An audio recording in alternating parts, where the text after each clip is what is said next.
Assalamualaikum warahmatullahi wabarakatuh. Perkenalkan, nama saya Yuni Lorenza dengan NIM 2114090032 dari kelas A Tadris IPS Konsentrasi Sejarah. Di sini saya ingin menjelaskan materi mengenai Jam'ul Quran. Baiklah, langsung saja akan saya jelaskan. Bismillahirrahmanirrahim. Jam'ul Quran. Yang pertama kali yang harus kita ketahui yaitu pengertian dari Jam'ul Quran tersebut. Pengertian Jam'ul Quran secara bahasa terdapat dari beberapa kata bahasa Arab yang memiliki banyak arti. Di antaranya mengumpulkan, menghimpunkan, perhimpunan, perkumpulan, kesepakatan atau keputusan, kemudian yang disepakati. Itulah pengertian secara bahasa. Kemudian pengertian secara istilah yaitu sesuatu perhimpunan, pengumpulan yang dikodifikasi sebagian, kemudian perhimpunan dari yang terbanyak. Kemudian penulisan Jam'ul Quran pada masa Nabi dibagi ke dalam dua metode. Yang pertama yaitu secara hafalan, karena pada Zabur, Injil dan Taurat itu tidak terdapat hafalan yang harus dihafal oleh orang-orang umatnya dan pendeta. Sedangkan pada Al-Quran pada masa Nabi hafalan diperlukan. Kemudian hafalan, kemudian tulisan yang dituliskan. Tetapi dalam penghafalan ini, siapa yang memiliki hafalan paling banyak, maka dia yang lebih berhak atau diperbolehkan memotivasi yang akan menjadi imam. Penulisan Al-Quran pada masa Nabi ini disesuaikan dengan dialek beliau, yaitu bahasa Arab atau Quraisy, kemudian juga dari Teluk Persia, kemudian juga bahasa Inggris.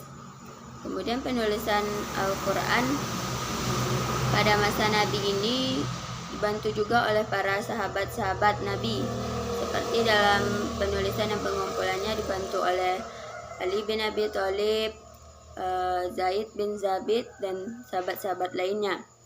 Kemudian pada penulisan pada masa Nabi ini, Nabi menyuruh sahabatnya, terutama Zaid bin Zaid, untuk menuliskan Al-Quran dan dia akan menjelaskannya. Pada masa itu ayat Al-Quran ditulis di tulang, di pelepah daun kurma, kemudian di batu, karena pada masa itu memang kertas belum ada.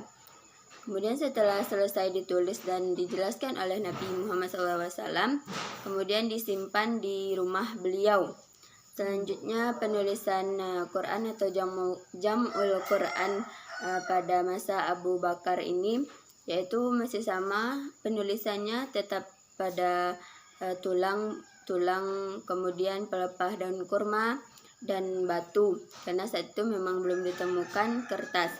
Kemudian pada masa Abu Bakar ini, ia juga memperbolehkan sahabat-sahabat untuk menulisnya, tetapi masih sesuai dengan kebenaran yang ada.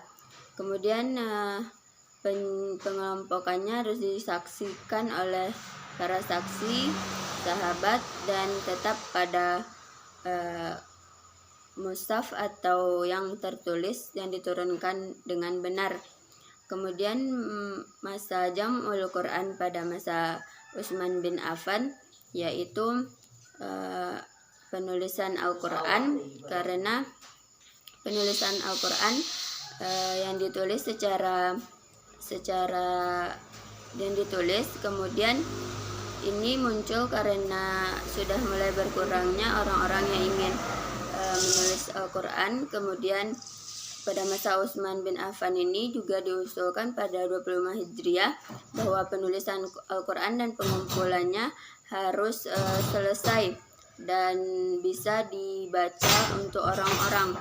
Kemudian pada masa tersebut Utsman bin Affan juga dibantu oleh panitia-panitia dalam Jam'ul Quran, juga terdapat dialek-dialeknya dan juga termasuk ke dalam amanat dari Utsman bin Affan sendiri, serta adanya serta adanya penjelasan dari Utsman, kemudian setelah terkumpul dikirim ke daerah-daerah lain, dan terakhir adanya pembakaran dari ayat atau kertas Jam'ul Quran ini karena dinilai adanya kekeliruan atau hal salah di dalam penulisan Jam'ul Quran pada masa Utsman bin Affan ini.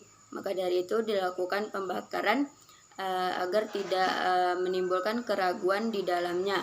Serta pada masa Utsman bin Affan ini, karena timbulnya keraguan antara masyarakat di tengah masyarakat serta ingin menyamaratakan bacaan dalam tersebut, maka Utsman bin Affan melakukan hal tersebut. Sekian materi dari saya, kurang dan lebih mohon maaf. Saya akhiri dengan wabillahi taufiq wal hidayah. Wassalamualaikum warahmatullahi wabarakatuh.